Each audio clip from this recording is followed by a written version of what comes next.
So the other day I was watching a video about Joseph Stiglitz, Nobel winner in economics, talking about the impact of tariffs and how tariffs on its own will not solve the trade deficit that some of these proponents of tariffs are seeking. Let's take a look.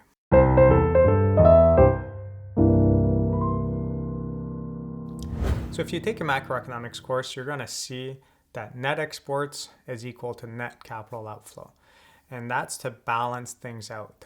So if I just kind of make that in a very simple manner, if I export more goods to you in value than you export to me, well, you have to compensate somehow financially through assets, through treasury bills, through currency. Things have to balance out. So when there is a trade deficit, there's also this impact on net capital outflow. So if there's balanced trade, which you both import and export the same value, well, then you have the same flow of money or financial assets at the same time. So both of them are equal to zero. It doesn't mean that you have no trade. It just means that you have the same quantity being exported than imported in terms of value. So having understood that, what Joseph Stiglitz was saying, and it's true, he said, if you're only fighting this trade deficit with import tariffs, you're going to have problems.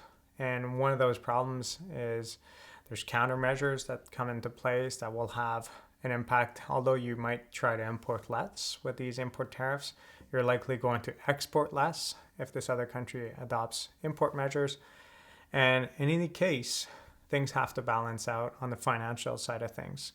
So if we think about the financial side of things, if their money is flowing out or in, it depends on their level of savings domestically and the level of domestic investment.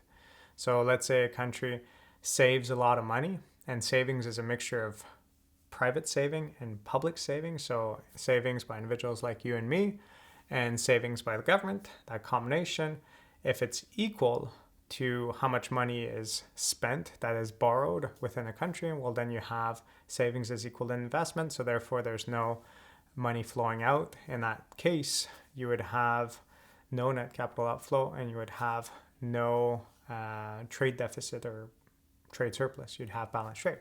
If, on the other hand, you are saving less than you are spending, money's coming in.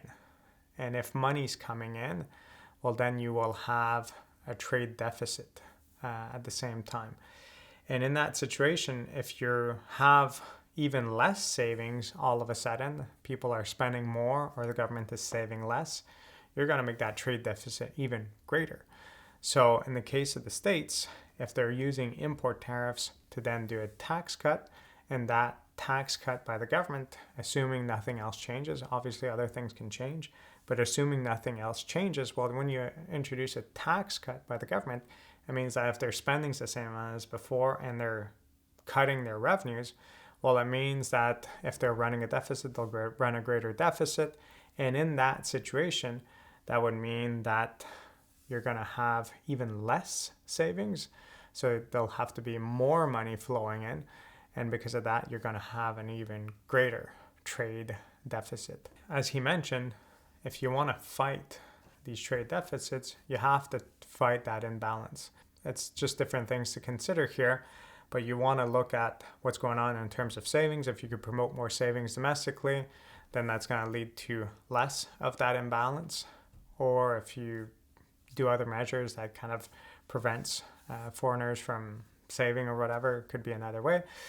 But in general, you have to consider both. It gets quite tricky, but overall, you can't just fight trade imbalances with tariffs. You also have to look at it from the financial side.